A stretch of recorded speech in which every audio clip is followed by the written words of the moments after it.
what these kids are doing is they are climbing over the couches like a jungle gym. Like, okay, hold up. The youngest that these people are in the high school is 14 years old. 14 years old.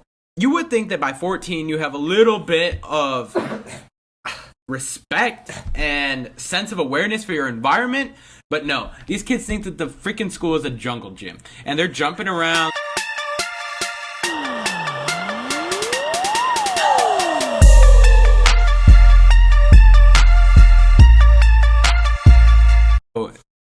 I want to tell you a story real quick, and I don't want to give any names out, so let's call the man Michael, and let's see, what should we call the woman? Let's call her Sharkeisha.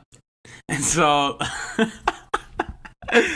let's just say that Michael was over at Sharkeisha's house last night, and I get this text in the middle of the morning, like it was like 7 o'clock in the morning.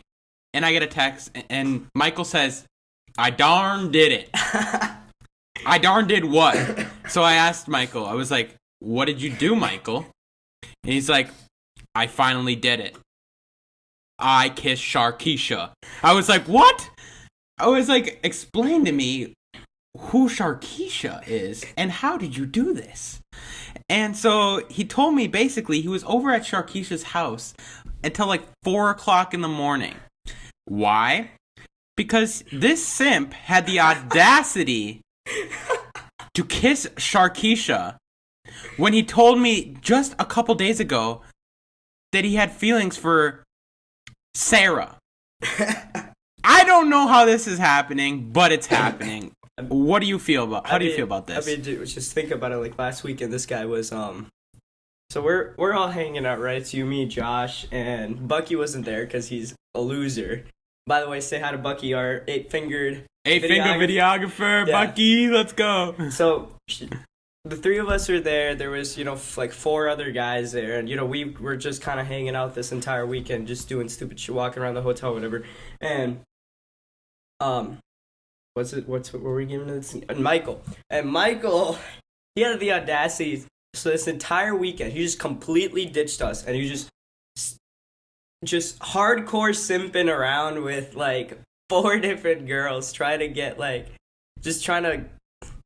get with them or whatever, and that pissed me off so bad.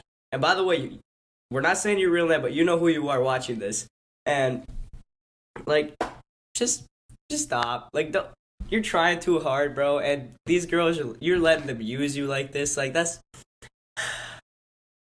just, it hurts my heart to see like this happen to another man, much less, my friend. Yeah, and I've experienced this too, but I'd say as an intellectual, I was able to realize that this was happening to myself way earlier than Michael is taking in order to realize this. And basically, if a girl is making you try this hard, but is giving you no signs of affection, back out. Back out. She is not interested. Come on, Michael. Get it in your head, man. Like, I feel bad for you, man. Like, come on. You're a nice guy. You have a lot going for you. But something's not clicking here. And you need to get this to click, because one day you will find a girl. I promise you. You will find a girl, and she will like you. But don't just stop talking to Sharkeisha. Stop talking to Sarah, okay? Just wait and let them come to you, okay? Because that's what I'm doing right now. And, I might not be getting anywhere at the moment, but I'm not simping. So I'm the winner. I mean, that's true. Can we like explain to the everyone watching why Josh is not here? Yeah, why is Josh not here? So basically, we're supposed to. So this is our second episode. However, we filmed this before our first episode, so this is gonna be going up after the first one. So we have no idea how many views you're getting or whatever. So I mean, just if you're watching, make sure you hit the like, make sure you hit subscribe. Go follow us on our socials, whatever. But Josh, okay. So last weekend we talked about this. Like, all right, so we're filming on Wednesday, right? Wednesday around like 12 or whatever. And he's like, yeah, bro, I got you. We're gonna film this. It's gonna be great. And Wednesday comes, we text him in the morning. I'm like, Josh, you ready? This guy's like, by the way, the dumbest excuse, because, like, I know his parents, and I know they didn't tell him this. My mom wants me to go to school because I missed Monday and Tuesday. And I was like, dude, stop lying. Just tell us the truth that you don't want to film today. So we pushed it to Saturday, and then this guy's like, yeah, I got work today. So long story short, we're just going to film this second episode without Josh, and we're going to put this up after. However, Josh, like, come on, man. Get with the program. Yeah, so we might feel a little less, you might seem a little bit less experienced this episode, even though it's our second episode. But when we're doing all the stuff right in our first episode, make sure that you comment a little bit of hate towards Josh on that episode, because this dude comes up with the lamest excuses. Oh my god, his excuses. Like, he's got an excuse for everything, I swear to God. And, like, shout out to Bucky, our 8-fingered videographer, for pulling up on this Saturday to help us out, because, we weren't going to be able to film or anything without at least 3 people here, because, it's just going to be weird. See him zooming in my face. Okay, so, let's see. This past, I think, Monday. So Monday we were on our school trip or whatever, right? I was talking to Dante. This is on Tuesday. This is on the last day. We're sitting at Crave with a couple of other people, and we were just talking because we were doing homework and stuff because we missed Monday and Tuesday from school. We were just doing homework, and we were talking about, like, this is so cool that we get to do stuff like this, and it's like a lot of kids don't get this same opportunity to, like, really unleash their creative side and do things like that. A lot of times they're stuck in a box, and we're just talking about, like, how come we have this opportunity, but, like, 95% of kids don't. And that's something that we want to talk about today was, how, like, when you think about our education system that's supposed to set kids up to succeed, to be, like, the next Steve Jobs and these great CEOs, has actually failed most of their students. And when you see, like, these really great CEOs like Steve Jobs, Bill Gates, and these guys were products of the failed system, as in these weren't the people that were out there getting 4.4 GPAs and things like that. These are people dropping out of college, dropping out of high school, things like that. So that's what we're here to talk to you guys about today. And I don't want to give away all the credit towards to the education system, because I don't want to say that, like, they're letting us do this. I mean, yes, they're giving us a little bit of time, but prompts to us, because we're really putting in the motivation and work that a lot of other students or people our age, I don't think, are really dedicated to doing. And so the fact that we were to build this whole set, network to people, and get freaking the coolest intro ever. Shout out to Griffin.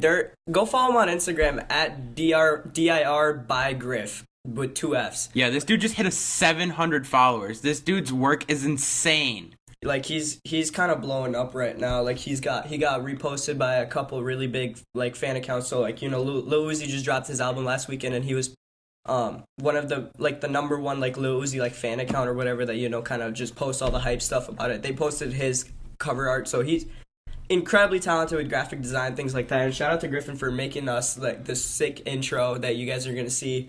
It's not playing right now, but we just have it up on the screen. You guys are going to see this in the beginning of the video. Shout out to Griffin for making that fire intro completely free. So thank you so much, Griff. Yeah, we'll be sure to have you up in one of our later episodes, Griff. Yeah.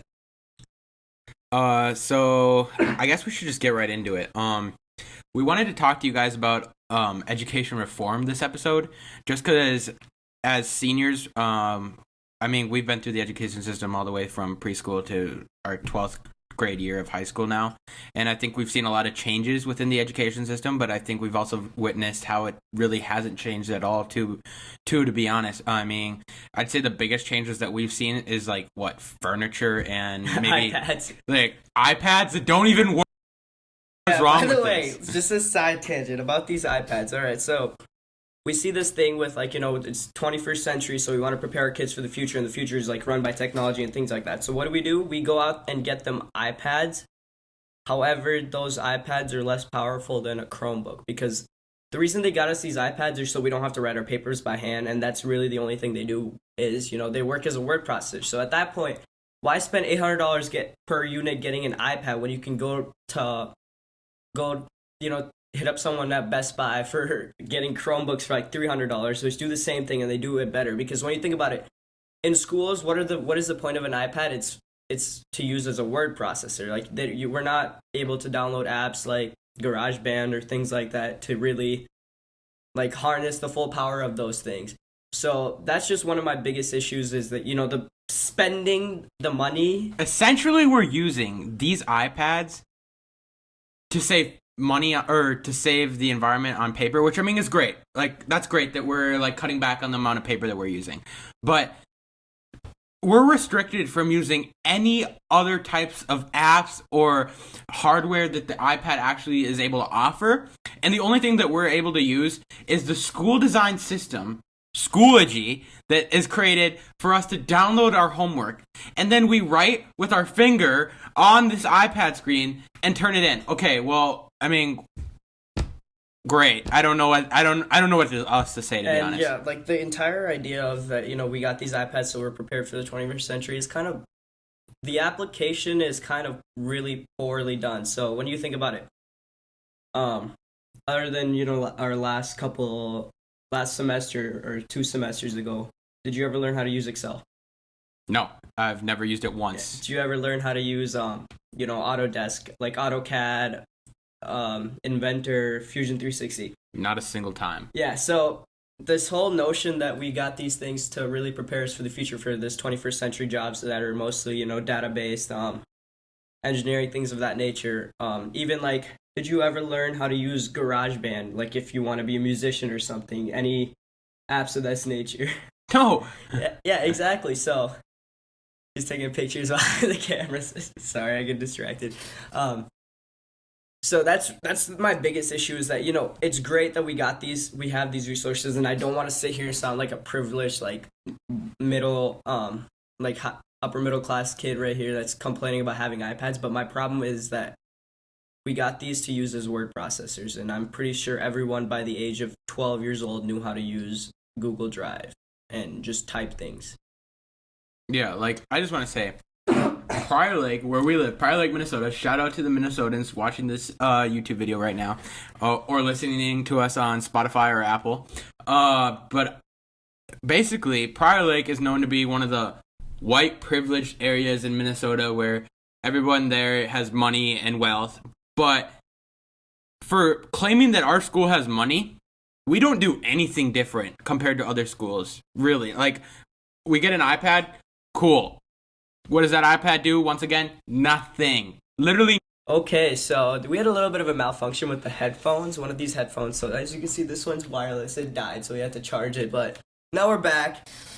So what we were talking about earlier was, how our school system, how our school specifically, we have a lot of stuff at our school, and I'm not going to complain about the school because, I would much rather have this than not. However, Lakers for life, am I right? PL4L, baby.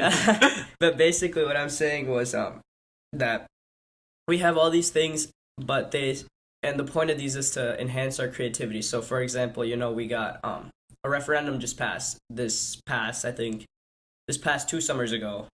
And we had this referendum where, the school just got a lot of money to renovate our spaces, so to renovate our high school, which, by the way, isn't that old. It was built in 2003. It's not that old of a school. But, our school grew, like, we had a boom, I think, 4 years ago, the summer of our freshman year, going into freshman year for us. The population within our school is quite honestly insane. Comment how big your guys' classroom sizes are, because our classroom sizes range anywhere between like 27 kids to like 35 40. Plus. It's insane. And we got so when our 8th grade year, it was still a pretty like average middle-sized school. It wasn't a lot of people. However, going into freshman year, we got so many new people moving into Prior Lake because we had a lot of new construction happen right, in Prior Lake, and then also in Savage, because we're kind of a shared district. So half of Savage, half of the students that live in Savage, they go to Prior Lake, half go to Burnsville, and we had a huge boom in population. So we went from a school. I think the class that graduated our freshman year, they had a class of I think 400 people, and our freshman incoming class was 700 people.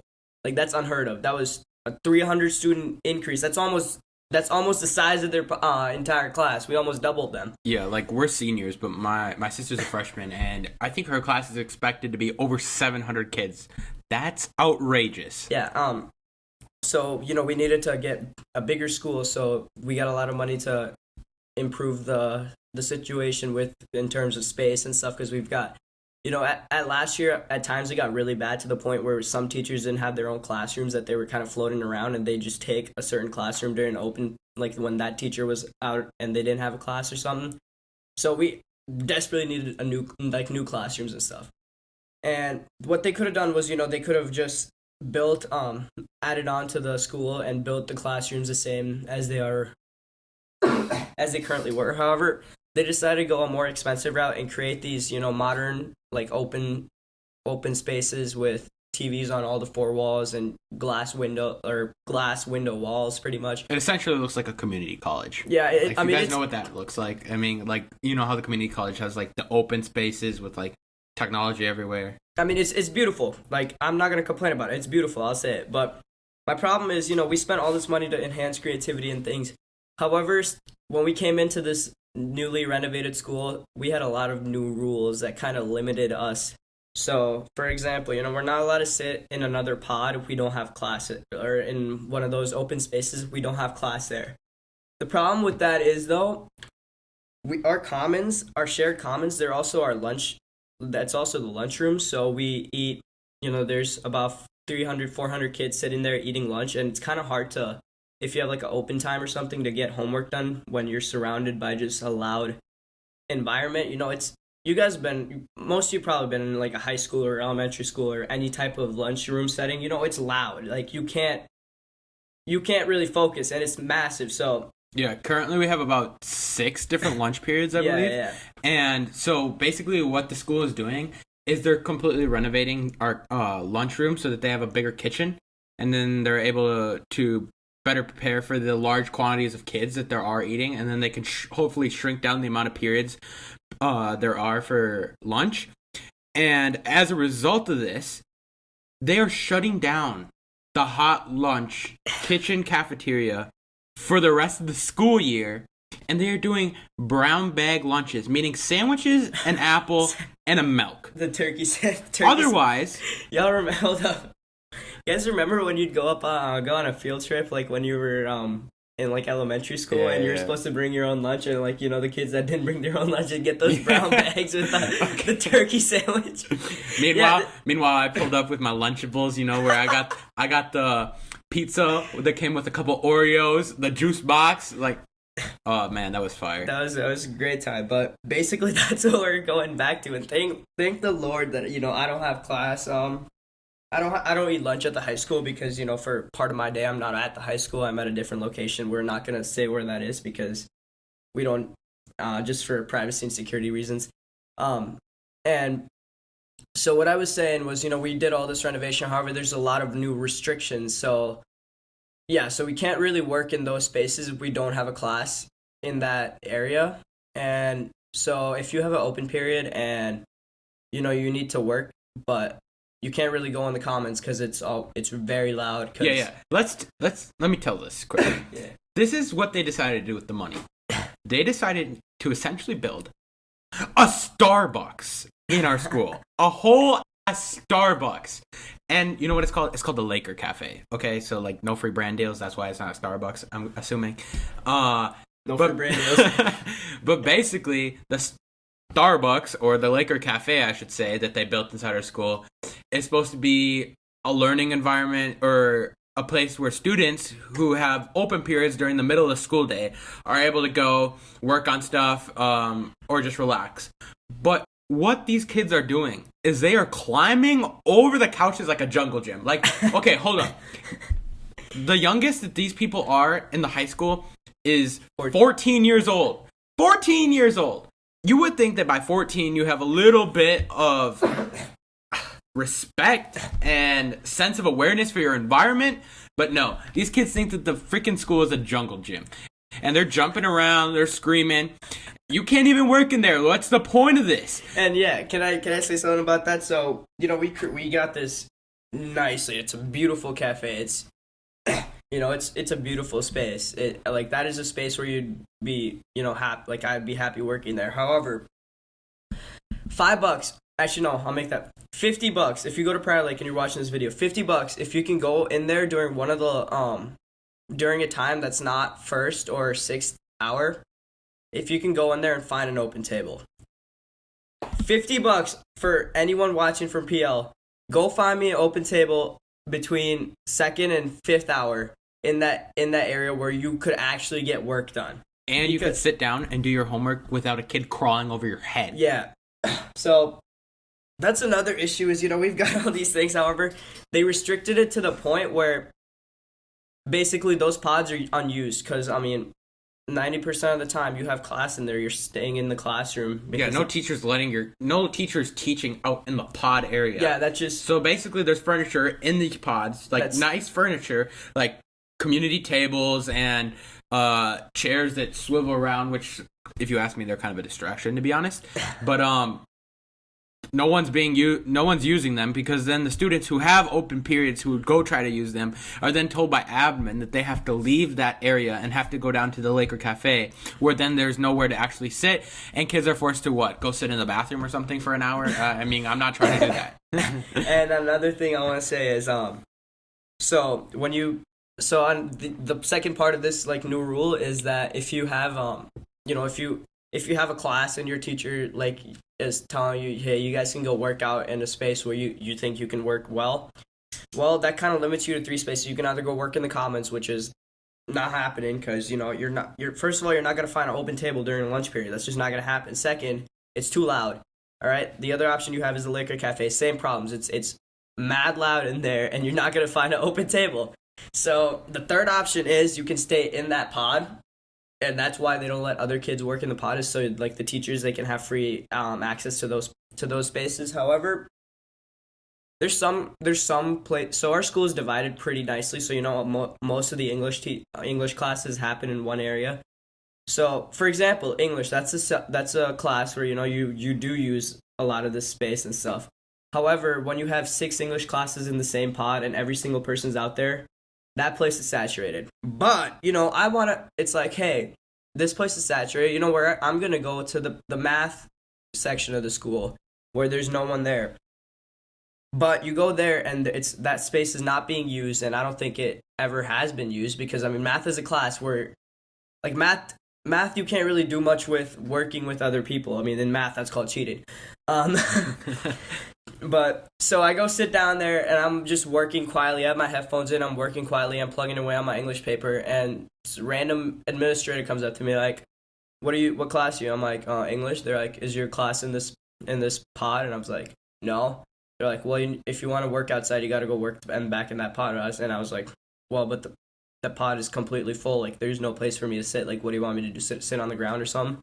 And they're like, "Well, you can go work in the cafe or you can work in the commons." So that's another problem I have is, we got this nice space and everything, but we're not allowed to use it. Like, what was the point of it then? I'll pay you $20 if the next time someone asks you that, you say, "Well, how about you let me go use your office and you hang out here for a little bit." Then you tell me what's happening after that. But let's just stop ranting about the school, I guess. And actually just start spitting some facts. So, first of all, I just want to say educational reform is defined as the bringing about of systematic change within a school. So that means changing the curriculums and changing the learning environment, which I would say that schools are working on doing as we keep excelling into the future and technology is changing. However, I still think they're struggling because they think that kids are so consumed by technology that the best way to do it is completely take it away from them. And by taking it away from them, create the same problem. They think that the students are going to be more focused into their drive for schoolwork and more dedicated to succeeding in education. But that's just not the case. The case is that these kids, no matter what happens, they are going to use technology in some way or form in their life. And it's going to be involved in work one day. It's going to be they're doing it when they get home. They're using it as they're teaching themselves through technology. Can I say quite something? honestly, yeah. I want to say something about that. So the reason that schools are kind of backing out on this whole 21st century tech thing is like when you think about anything, it doesn't have to be school related. Like politics, just think about politics. Who are the most outspoken people like on Twitter about like politics? It's the annoying people, right? Like you don't see. Let's not give any names, but yeah, you know. but I mean, like what's that? What's that one like hardcore like Republican girl who walks around college campuses with guns? Like, oh yeah, like, Caitlin Bennett. Caitlin Bennett, like, what are you getting? Say like I'm a Second Amendment supporter. You know what? Like I think like guns are good for us or whatever. Yeah, but there's a point where it's like, way too far. There's a point where you're not doing any. All you're causing is like problems. Like Caitlin Bennett, she's walking around on a college campus with a gun strapped to her chest. Like, what are you getting out of that? So that's the same thing. And it's not even like a shotgun or like something small. It's like an M16 that this girl is carrying around with like an extended magazine, which I don't even know who makes this stuff legal, bro, because it's quite honestly insane. Like there's no way someone can tell me that if someone is walking around, say a school campus, especially with what's going on every year with shootings and things like that. I think that's a topic for another podcast, because that's a very loaded topic. I don't think we're going to talk about that right now. Yeah, but I just want to say, I don't think someone can say, honestly, that someone that they don't know walking around with a gun like that, I don't think you can say, oh man, I feel really secure right now. Yeah. I feel so safe. No, that's just not the case. So my point is that, who do you see most, who gets the most, like, airtime publicity? It's the annoying people. Like, you're never going to see how can I say this without sounding like terrible? So what I'm trying to say is, you're never going to hear about a kid that's doing their due diligence in school and like performing really well. But what you are going to hear is that kid that was playing games all for the 6 hours of the day on his iPad. And, that's what the administration here. So, I do understand where they're coming from with this whole, like, restricting these iPads to a point where they're no longer even feasible. Where, you don't see these kids that are actually using these iPads, like, in art class or something to create these beautiful things. Like for example, my friend Griffin. Like, you don't really, like, in school, you're not going to hear about this guy just going off and creating these beautiful edits and stuff, but you do hear about the kid that was sitting in the back of the math class playing Clash of Clans for the entire hour and failed his test. So there's a point where you can't place the blame on the teachers, but it's these bad kids. But however, for sure, because I think the one thing is that students, you hear all the time is, well, when am I going to use this in my life or in my job in the future? Okay, great. Maybe you might not be using it, but provide an argument that actually causes the teacher to want to listen to you. Tell them, well, I'm interested in doing this. This is what I need to learn, and this is how I feel about this curriculum. How can you better support me to incorporate lesson plans that are going to better prepare me for the job that I'm interested in and that are going to allow me to succeed? Okay, well then maybe you're going to get their attention and you're going to actually make them interested or compelled to bring about change. But if you say, how does this affect me, or what is this going to do for me? Well, okay, listen. Shut up. No one wants to listen to you. I'll come out and say it. I was that kid who was going up to teachers after some stupid and be like, when am I gonna use this in real life? And most of the teachers, they'd be like, they just told me to shut up and go sit back down. But this one teacher, probably one of the greatest teachers I've ever had, by the way, he was a global history, like a global studies type teacher, like history, government, things like that. He told me, he said, you might not use this in your day-to-day life, but the point of high school isn't to prepare you guys for your jobs, it's to prepare you guys for what's out there. And basically what that means is, like, 95% of high schoolers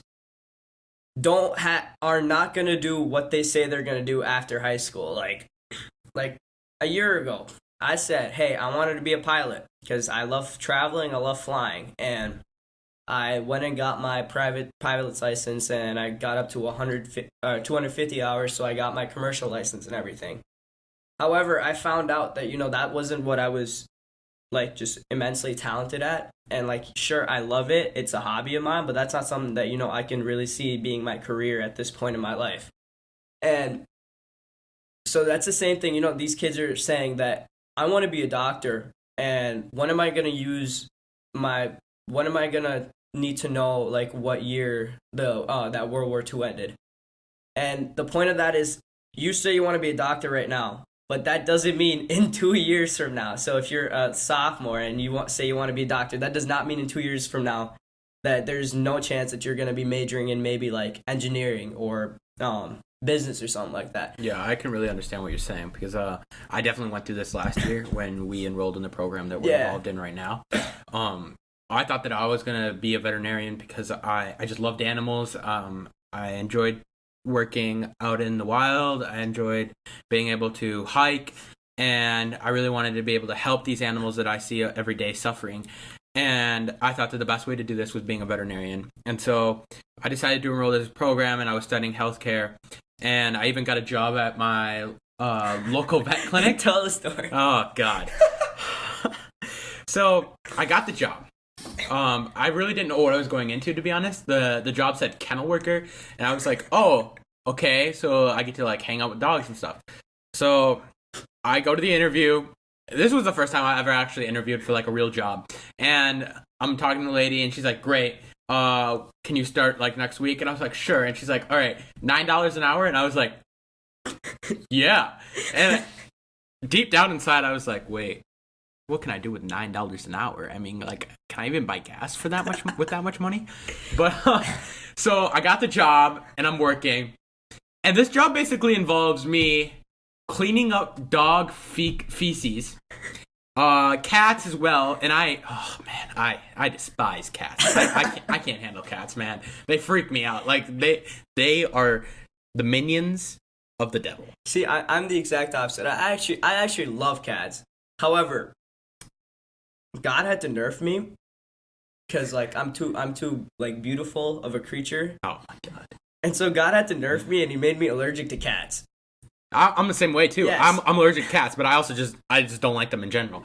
But so I got the job, and they were like, and let me just say, they didn't really train me a whole lot. And then they were like, oh, we need you to give this diabetic dog insulin, and that involves me sticking a needle through the dog's neck and giving it insulin. I was like, I don't know if I can do that. And she's like, oh, come on, it's easy. And so she showed me one time, and she didn't even like wait for me to like the next time to watch me do it. I just did it by myself. Thank God I was able to figure it out. That poor dog. I hope that dog is fine. God bless. But and then like the second day of working, they brought a dog out in a body bag. And they brought that dog to the, oh man, this was so sad. They brought the dog out to the back. They put it in a freezer because basically the guy who cremates the dogs comes every week, and he loads the dogs up. Granted, I didn't have to see like the full dog, but it was just really sad. And I realized, okay, yes, I love animals, but this is not something that I'm able to do. I can't handle seeing dogs passing through to the afterlife and such. And so that really brought me into realizing, oh, well, I have this talent for art, and I've always had it since I was young. And so I basically started paying more attention to that, which I think is really important at this point in your life, to find what your natural talents and skills are that you're born with, and how can you incorporate that into your real life. And I think that's a big problem that many kids are struggling with right now. Yeah. And I'd like to talk about my brand later on in a different episode, but yeah, I think it's really important. And something alongside, finding what you're good at, there's also this part of you gotta find out what you're not good at. Like I did the same thing last year. It's like I have this skin condition, like as you guys can see. So, since I was little, I was like, I want to be a dermatologist because like I've been around dermatologists since I was like 8 years old. And I was like, wow, this is really cool. They do all this cool stuff, and I'm like, oh, I'm gonna do that. But it's hard. Like, dude, it's freaking hard to be a doctor. Like, you think. Well, I mean, I don't know. Maybe I'm just stupid, but you would think that it's like, how hard can it be to just like listen to someone's lungs and stuff? But it's like, when you're like practicing that stuff, you put a stethoscope on someone's lungs, bro. You gotta have some hypersensitive ears to hear anything, and it's like, oh my god, this is actually hard. And I was like, yes, I do enjoy this and I love this and whatever, but like, that's just not what I'm good at. Like, I don't want to put anyone down by saying this, but like, there's some things where you're not good at and you will never will be good at that. Yeah, facts. So like, me, with this whole like I wanted to be a dermatologist situation, like, it's like I really enjoyed it and things like that, but I wasn't good at it.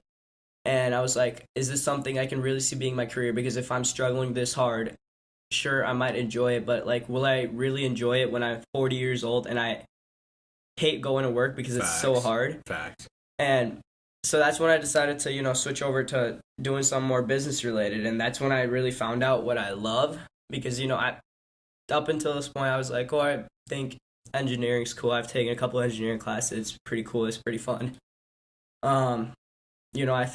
I think like art's cool. Art is pretty cool. Now, I'm not talking about like drawing and stuff. I'm talking about like design, like architecture, graphic design, like things of this nature.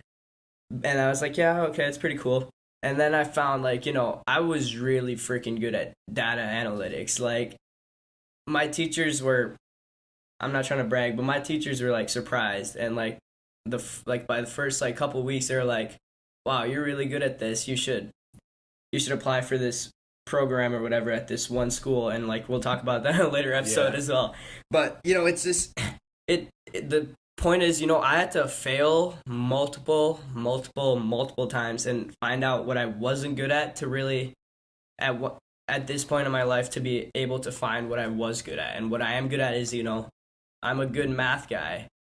And like, I'm not saying I'm good at calculus or anything, because like, you guys don't want to see my calculus grade, but like, I also think it's important to acknowledge, are you a good student or not? Because like, going back to being a doctor, it's a lot of education that you have to do, man. It's insane. You go through, I don't even know, it's like 6 years of training before you're fully just like a doctor. Oh yeah. It's like, so I looked into this, and all the tests you have to take to pass. Yeah, so like, because my girlfriend, she wanted to be a doctor too, and basically how it works is you graduate high school and then you got to go get your bachelor's degree. And I mean, it doesn't have to be anything. It can be in pretty much anything. It doesn't have to be like a biology degree or something, which a lot of people they mistake that, if you go and get a degree in like electrical engineering, that automatically disqualifies you from being a doctor. No. But what you have to do is you have to, after you get your degree, you have to pass this really, really freaking hard test called the MCAT. And I've heard this is a sensitive topic, but like, I've heard of people committing suicide because they lost their mind just studying for the MCAT. And like, that's just crazy to me that, so shout out to all the doctors of the world. Facts, you guys, you're a very big reason that the world is the way it is, and that the population hasn't completely turned over in the past 20 years with all the amount of stuff that we got going on, like Ebola and like coronavirus right now. So shout out to the doctors, but like, if you're not able to put that weight on your shoulders, man, don't put yourself through it. It's not worth it. Like, find something else that you're passionate about, dedicated about. Like, if you really love to help people, there's plenty of other things you can do that involve helping people that don't require you to go through that extensive amount of education. And you don't have to be a doctor to help people. Like, there's other ways to go around it. Like, yes, doctors are important. They're extremely important. But there's other things you can do that you can still fulfill that role or need in your life to help. And I think that's really important for people to understand. And I'm a big believer in the fact that everyone has talent. Like, there's not a single person in this world that was born without just a natural talent of being good at something. Like, if like I sometimes I'll like talk to my friends and we're just talking about like, what we're doing after high school and stuff. They're like, nah, I don't know. I think I'll go to the U and like study like architecture or something. I'm like, excuse me. So do you think that Charlie D'Amelio's natural born talent is being a TikTok star? No, I think her talent is marketing. Marketing. Yeah. Like, okay, I'm not trying to knock on her or anything, because she's a big star, but yeah, I think she just hit like what was it, like 100 million followers on TikTok? Like, bro, No, I think it's 100 million views. No, followers too. Followers? Like, I'll look her up right now. That's crazy. That's crazy. Yeah, but basically, to be able to turn something like, just standing in front of a camera and lip syncing and dancing, and to be able to create like a multi-million-dollar career off of that, like, she is definitely incredibly talented at marketing. Okay, and I was wrong. Yeah, she has 33.9 million followers, 1.9 billion likes. Still, that's not anything to be scoffed at. Like yeah. So if you could turn, like, everyone has talent in something. Like, her talent is marketing. Like, she was able to market herself and turn, like, just simple dancing videos into like a global phenomenon. And for example, Zach King. If you don't know who Zach King is, look him up on TikTok. This dude has I'm not a big TikTok guy, but this dude has the coolest. I think he started off on Vine too, right? Yeah, he started off on Vine, and he was friends with like Logan Paul, and basically he used to edit his videos for him on Vine, or like he edited his most like biggest videos, like if like the video where he like runs out on the street and like does a couple backflips over cars and stuff. Okay, I think I know what you're talking about. Yeah, he edited that video for him, and like that video is probably like it was like this first big like thing that went viral on Vine. And if you guys don't know him, go look him up. Like, he does some crazy, like, he's really talented at film. Like, he can do some crazy camera tricks and things like that. So yeah, everyone has talent in some way, shape, or form. Mine is with numbers. I'm not good with like doing math, but I'm really great at like understanding the numbers. Like, I am able to use the numbers to tell a story. And like, your talent is like creating content. Like, you were the first person. You were the person that came up to me with this idea and like, hey, we should start this podcast. Yeah. So like, when I hear people saying that, I don't know what my talent is, I'm like, you'll find it. And like, the worst thing is when people say I don't have talent, because that's not true. Yeah. Everyone has talent in some way, shape, or form. It just might be unconventional. Like, for me, go find what Logan Paul's talent is. Yeah. Because I know for a fact it's not math, science, English, or history. So yeah, just because you're not talented in like some basic like that doesn't mean you're not going to go anywhere in life. Facts. I think your personality has a lot to do with it too. Like, take tests online, for example. Like, just take some surveys. Maybe that'll help you figure it out. I don't know, but talk to the people around you. I'm sure you'll find it. Like, everyone has a talent. Everyone, like, you can't just tell me, oh man, I don't have any drive to do anything. Okay. Like, if that's the case, bro, come to me, because I want to hear your story. If you're gonna tell me that you have no natural born skill, I find that crazy. And I got a story about this actually. It's a funny story. So I had a friend. He's I think a sophomore in college now. He goes to the University of Minnesota, and he's in their architecture program. And this dude is incredibly talented at architecture. Like, very freaking good. Like, he was taking classes at the senior classes in his like freshman year, because he was just passing out of classes and stuff. And so I think his sophomore year, so I'm best friends with his little brother. That's how I know this guy. So his sophomore year, I was like talking to him like what do you, or my sophomore year, so I think his senior year, I was talking to him, and I'm like, what are you gonna do in college? He's like, I don't know. And he's like, yeah. I was like, well, what are you good at? He's like, I don't really know what I'm good at. And so, and like, when that conversation happened, it just kind of brushed under the table. Then we were like, let's go play Minecraft, because that's what kids do. That's the way to do it, man. Yeah, Minecraft is a great game. So we load up Minecraft. He loads up one of his worlds, and it's like, oh my lord, holy crap. Like, I was just like, you built all this? And he's like, yeah. And I was like, how long did it take you? I don't know, 30 minutes. And it's like a massive castle. I'm like, how did you do that in 30 minutes? Like, this is sick. And so like, we were just talking about that, and then his brother was there too. He's like, I feel like you'd be really good at architecture or something. You're kidding. That's how he figured out how he wanted to be an architect. That's crazy, man. See, like, stories. Do you know what I'm talking about? Yeah, I know exactly what you're talking about, but I didn't know the story.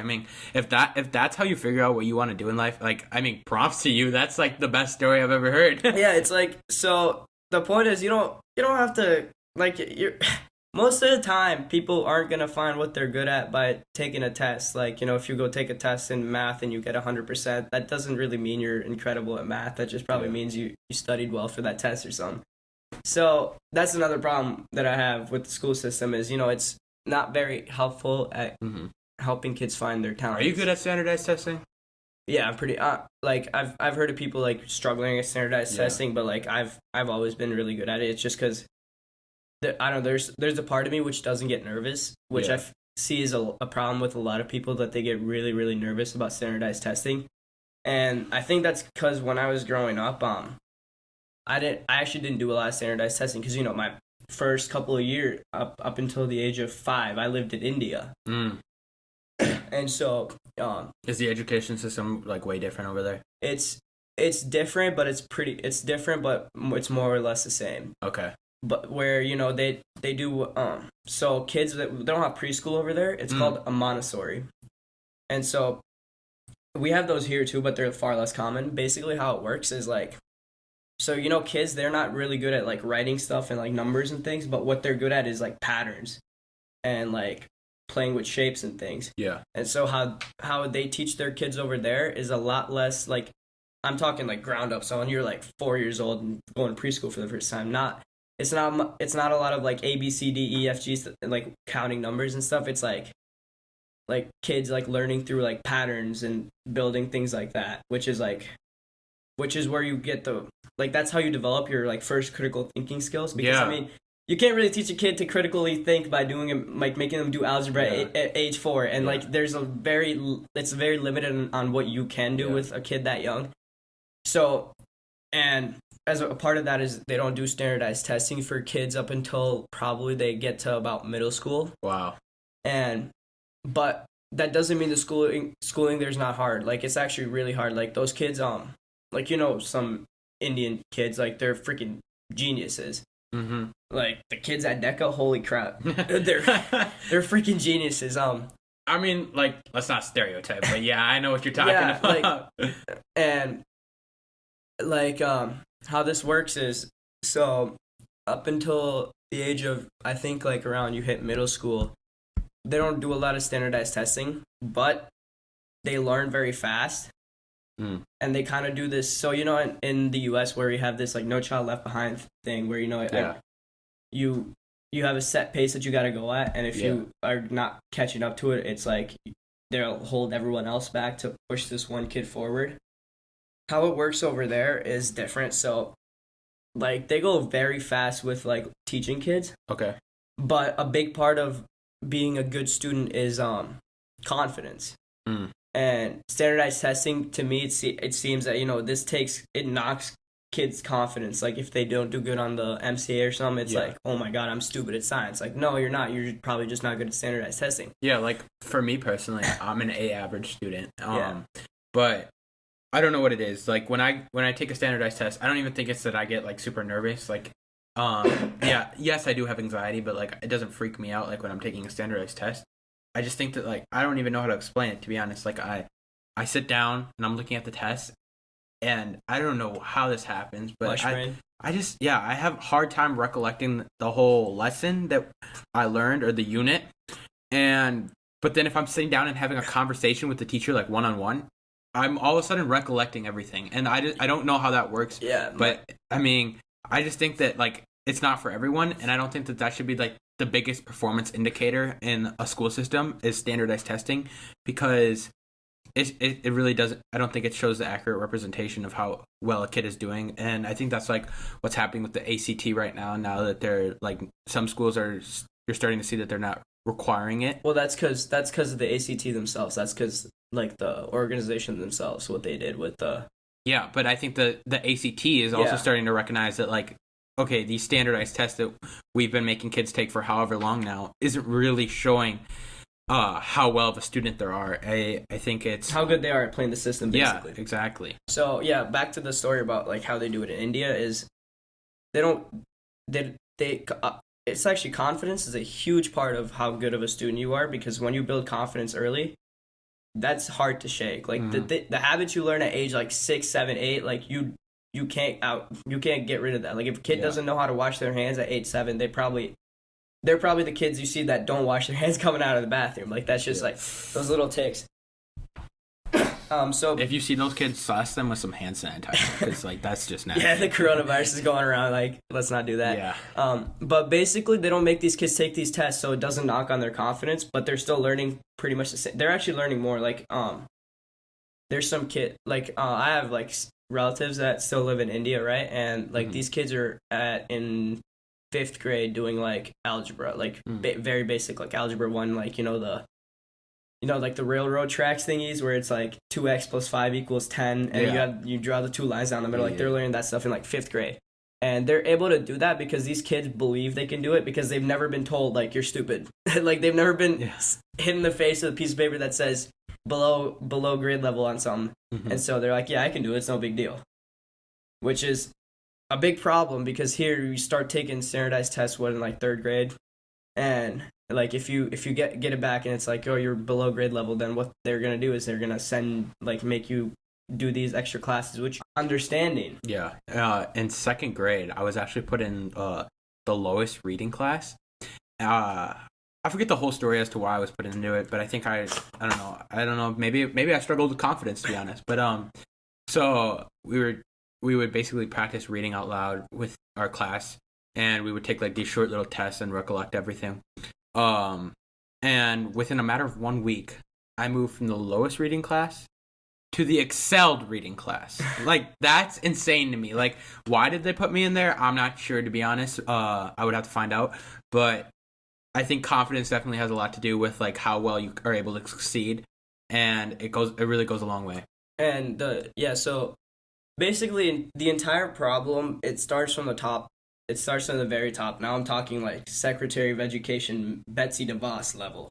And what I mean by that is, who really runs this education system is the Department of Education, the Federal Department of Education. And who runs that department? It's people that graduated in the class of 1965. Like, these people, I mean, like, yes, you're very smart, and I'm not trying to knock on your experiences and stuff, but you grew up in a completely different time than us. Like, back then, most people weren't going through high school preparing for college. They were preparing to go work at the Ford factory. Yeah. Like 90% of seniors graduate high school, but only less than 50% of them actually feel prepared for college and like ready to like put themselves into the workforce. And to me, that if that doesn't show that something needs to happen, like some change needs to occur, then I mean, I don't know what's it going to take before people sit down and they're like, okay, we need to start implementing some changes within the education system. Yeah, so basically what I was talking about was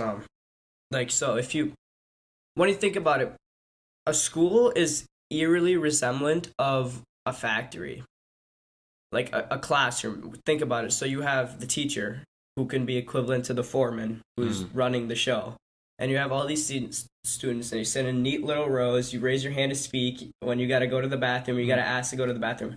In a factory, they sit in these neat little rows working on this thing. The foreman's running the show. They're walking around making sure everyone's doing their job, as in the teacher walking around during work time making sure everyone's doing what they're supposed to be doing. And if they needed to go to the bathroom, they got to raise their hand, ask the foreman or the teacher to go to the bathroom. And basically, that's crazy to me. Why should I have to ask the teacher to go release my urine? Okay, like, I want the teacher to sit in the classroom and hold that. I want them to sit there with the pelvic pains that are created from holding in pee. Like, that is one of the most painful things ever in the world. And the fact that the teacher's like, oh, you need 5 more minutes. Okay, sure, I get that they don't want the kid to be, like, going out there to do something bad. But, like, once again, 99% of the time, when you ask the teacher to go to the bathroom, you actually got to go to the bathroom. Yeah. And, like, once again, when you're an adult, you're not asking your boss to go to the bathroom. Like, that's just weird to me. But once again, yeah, I get it. Like, the teacher at that moment is responsible for the student. But just some things have been going on for a really long time, and they just don't make sense anymore. Yeah, so the reason why is Bucky's sitting back there blowing air. I don't know what he's doing. So the reason for this is, during the Second Industrial Revolution, there's a large upspring of factories and things, and so kids were basically, how high schools are preparing kids back then was by teaching them how to be great employees. And today it's completely changed, where a very small percentage of high school students actually go into trades, which are like, so I'm saying like things such as going to trade school to be an electrician or something, which is is really in demand right now. So like if you think you have the skill to go into engineering or being an electrician, or that's two different things. Yeah. But okay, like if like skill, like okay, the official skilled labor, like engineers, plumbers, electricians. That's called skilled labor. Yeah. Okay, because I'm pretty. Yeah. Yeah. Okay. So. I had to get fact checked there for a second. Yeah, I thought the term was called unskilled labor, but no. That's definitely which skilled. Is terrible. Yeah, that's like, terrible. It makes you sound like they're stupid, but they're not. No, and some trade schools, to be honest, are actually more expensive than the big universities. Like that's crazy. Yeah, because trade schools, how they work is like, it's a 2-year program, and you basically go in. You basically go in and learn only the things you need, and so they have to offset that, because universities are institutions still doing math, science, are institutions designed to make money. And so how do they make money? Is they charge kids these extra credits that they have to take to like these prereqs that they have to take, like English 101 or something, even if they might be going into a field like engineering or something, where it's not very necessary, but it's an institution to make money, so they're going to make these kids take these extra classes. Trade schools don't do that, so what they do is, to offset the cost, they just charge extra for these basic classes, because you're not taking English 101 if you're training to be a plumber. So in your opinion, do you think that the education system is kind of autonomous? Like, when you were comparing it to like a factory, do you think like everything's just automated, like the way that the teachers work and the way that the school works on a day-to-day basis? You show up, you do the same exact thing every day, 5 days a week. Monotonous. Yeah. That's because like I said, the school system was set up way long ago to train employees. However, those kids that graduated when the school system was first really coming to prevalence in the 60s, the 50s, 60s, those kids are the ones running the show now. And in their eyes, everything was beautiful, because it set them up for life after high school perfectly. Because they got these jobs working at factories, working as electricians and things like that. And so due to their experiences, as their experience was completely different from ours, they don't see how schools are setting us up for failure in today's society, because most of us are not going to go graduate high school and hop right into a job, because those jobs you can't support yourself as you could back in the days when the school system was first coming up. And so that's my biggest problem, is it's run by people who grew up in a completely different time. And unless we have a change where we have people in their 30s running the school system, which is like when the shift started to occur, where you saw a lot more highly skilled jobs, highly skilled labor instead of just skilled labor, such as electricians and plumbers. You saw a lot of an influx of people, or influx of like doctors and engineers. Like, companies needed these people, and so these people saw the change, but there's nothing being done to change it, because, like I said, these people just don't see the reason to change, because they grew up in a time when this was perfect. And like with this boom that we see occurring right now in suburban areas, such as probably with like the population getting so big and schools overcrowding, there's classroom sizes that are so immense that I truly believe that it makes it harder to learn with classrooms with that large of students, because the one-on-one interaction you're getting between student and teacher, I think it becomes very limited, and I think it definitely affects people such as minorities, people living in poverty, or males, especially. I don't know if you want to talk about anything, but being a kid with like ADHD, like how does that affect you? Yeah, I'll talk about it. So not so much now, because again, I've luckily been able to separate myself from the traditional school environment, where now we work in more of an office setting. When you think about it, like for our last 3 hours of the day, we're working in an office setting, like 45-year-old men. Have we peaked? Yeah, Have we peaked? we have peaked. I think we have. Bucky, have we peaked? No. All right. Thanks, Eight Fingers. We love you. Yeah. But yeah, so being a kid with ADHD, unless you've lived it through middle school, because you knew in middle school all the teachers hated me. Yeah. You were with me in middle school. Yeah. The teachers hated me because I couldn't sit still. As you you see the cameras rolling right now, you can see I still haven't been able to sit still this entire time, and it is terrible. Because you're expected to fit in this little box, but with me it's just I want to break this box. I was like, can I find a seam to break this box on? And it's hard enough in school to be a guy, because I'm not trying to sound like a misogynist is the word, right? Yeah. I'm not trying to sound like a woman hater, but most of the time your teachers are women, and they don't understand you as much as they understand females. It's the same with males. If you have a male teacher, they're probably gonna understand you better than they'll understand the girls in your class, which is no knock on them. But when you're a guy with ADHD, that's a stereotypical guy that a teacher would think of. It's this annoying kid that can't sit still, can't keep their mouth shut. And it's terrible because you just get knocked for something that's not really your fault. Sorry, I can't control that I was born with this. Is ADHD a chemical imbalance? I don't know the full details of it. Yeah. I just know that basically how it works is it's hard for you to focus because your brain. So your brain, how it works is you receive dopamine, right, from doing good things or from things that make you happy. In my brain, it's hard. My dopamine receptors are so unsensitive that I need to be I don't it's hard for me to feel things until unless it's very it's hard for me to God, this is hard to explain. Yeah. But it's don't overwork your brain here. Yeah.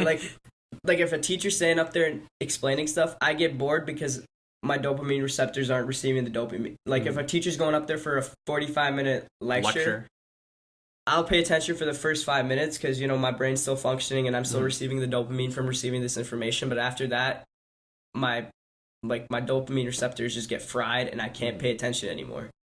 That's when you see, because go into a class, for the first 5 minutes, you won't be able to tell which kid has ADHD. But 15 minutes in, you will notice because they're, they might still be writing down notes, but they're not actually understanding anything. And that's the same with me. How do you feel about the PowerPoint lecture style of teaching? It's terrible. It really is. It is so hard for me to, I've had, not so much in middle school. Middle school was a lot of that PowerPoint stuff, and that's why you saw, my grades in middle school were terrible. Mm-hmm. And, if you asked anyone, they'd be like, oh, this kid's going to be an idiot. He's going to, flunk out of high school. When you thought about me in middle school, however, starting in high school, once I got to this new level, basically, I was a really freaking good student, and I think it was enabled by that lack of just sitting in the class and having a teacher go up there and explain it in PowerPoints, because I don't know, that just doesn't do it for me. I just can't sit through that. It's hard for me to understand when it's hard for me to understand when I'm being talked at. Yeah. So, our teachers at our program, they're wonderful because they talk. I don't know how far or how deep I should get into this conversation right now with you, or at least in front of a camera. But I'd say I have a decent relationship with my teachers at the program. However, I don't know what it is. I don't know if they just get the wrong perception of who I am. But we talked about this on camera before. Yeah. I think that at school I have a high what's it called? Perspective. Teachers have a high they see you highly. Yeah. I think they see me highly, and because of my grades and just the fact that I ask a lot of questions. But I mean, I don't know. Maybe I'm more of an introvert at school than I am at the program, and so maybe that's where it where I went wrong. Yeah. But I mean, even with a workplace setting, I think I'm one of the most dedicated, hardworking people that there is, and I strive for success. Yeah. But I don't know. Sometimes I feel like they just don't get that perception of me, and they don't see me that way, and I'm not really sure why. But I mean, it is a kind of interesting. For you, I think that they really like you, and I'm not saying they hate me or anything, but I mean, I don't know. Sometimes I feel like they are too quick to judge. That's because you move in silence. Like, you do your work and you're just plugging away and you're quiet about it. Like, you're not making a big deal out of it. I can't help it. I'm a loud, outgoing person, so I'm always talking, and it's like, if I do something cool, I need people to see it, because it's like, this is cool. And like, you're the exact opposite, where you just like will work away at it, and so they don't see you doing like the cool stuff as much as they do with me. Yeah, well, with me too, it's like, I'm so busy plotting, like, what's the next big thing I'm going to do? Like, how am I going to get the reaction out of these people that I'm hoping to achieve? How am I going to create something that's so big? And then it gets to the point, like, where, like, when people, like, get in my workspace or, like, something like that, like, sometimes I, like, oh, man, I get a little agitated. And, like, I have, like, the ability to just blow up in front of people. And, like, I don't want to get, like, I'm not, like, the Hulk or anything. I'm not, like, some crazy... But I mean, I don't know. I personally, I don't know why they see me like that way. But I mean, I don't know. I think we're. Yeah, I think we had a good. Should we get into a quick fact segment to close this thing out? Sure. All right. I have no idea how to do this. All right. Lead me through it. The coronavirus. All right. Let's. I don't know if you guys have heard about this or how much you've heard about this. I'm sure you've heard about this. I mean, there's over 300,000 cases across the globe. It's like close to like a 3% or close to a 4% mortality rate. Yeah, I was reading something in Time yesterday, and I think they said it was like anywhere between 0.5% and 2% if you're like a healthy adult. Yeah. Obviously, that percent goes higher up if you're a senior citizen or you're already sick with something and you have a weakened immune system. But have you been seeing what's going on with like the grocery stores? People just completely raiding like the grocery stores of water, dry goods, and cleaning supplies, to the point that there's supply shortages right now in the U.S. And as a result, stores are having to actually ask customers to only buy a limited quantity of things. And I don't know, do you think that people are blowing this out of proportion, or do you think we should actually be like worried about this? I mean, I don't think it's that big of a thing to be like completely panicked about. Yeah. But it's obviously not the flu. Like, it's not the flu. Yeah, but it's also not the bubonic plague. Yeah, it's also not the. I don't think we'll ever have a bubonic plague like thing ever again, unless it's created by biowarfare. Yeah, unless it's biowarfare, which will be obviously 10 times worse. But this is, I mean, just read the back of a Clorox canister. It's supposed, like, coronavirus isn't anything new. Like, there's been outbreaks before. It's just this is the most widespread one, because it's popping up in places all across the world. Mm-hmm. And so I don't think it's anything that we need to be freaking out about. Yeah. But it is something to keep an eye on, because it's not just going away like the flu does. Like, it's not a seasonal flu. It's much worse. But again, it's not like I'm gonna die tomorrow of the coronavirus. Actually, I say that I'm probably gonna die tomorrow of the coronavirus. Whoa. I mean, I just hope that they come up with some sort of cure or a solution to this problem. I think it'll get solved sooner or later. I think there's a lot of smart people out there, and I think it just requires the dedication towards putting it through this. Speaking of raiding grocery stores, so I think it's California, or a certain part of California, they passed a law about how if you like shoplift, it's no longer a criminal offense; it's a citation. So there's people openly shoplifting, like out of like CVS and Walgreens and stuff. Do you know why they did that? Yeah, because it's a citation now. Do you know why they changed it to a citation though? Because of I'm pretty sure it's because of the homeless population in California. So California, it's been going, like, it's gone bad. Like in San Francisco, the Bay Area, there's a lot of homeless people, and basically they're having like their prison system and their jails were getting overfilled by just people like stealing. I want to have an episode about this too, because I mean, I think from when we went to Minneapolis, we had a big experience with that. And so basically they changed it, so now it's a citation. Mm-hmm. But what that did was it enabled people that didn't need to be shoplifting to support their lifestyle. Like, it enabled them to go to like Walgreens and go steal like 800 cans of water bottles or something stupid like that and pay like a $100 ticket. That's crazy. How do you think we're gonna do with Josh next week? How do you think this is gonna all Dude, play I think out? it's gonna be great, but I mean, we'll see. Yeah. All right, guys. So our next episode, aka our first episode, is actually going to be about how all the boys came together and met, and how we created the set of adulting. But with that, I guess that concludes this episode. Make sure to like and subscribe. Turn on those post notifications. Follow us on Instagram, and we'll see you all next week. Peace.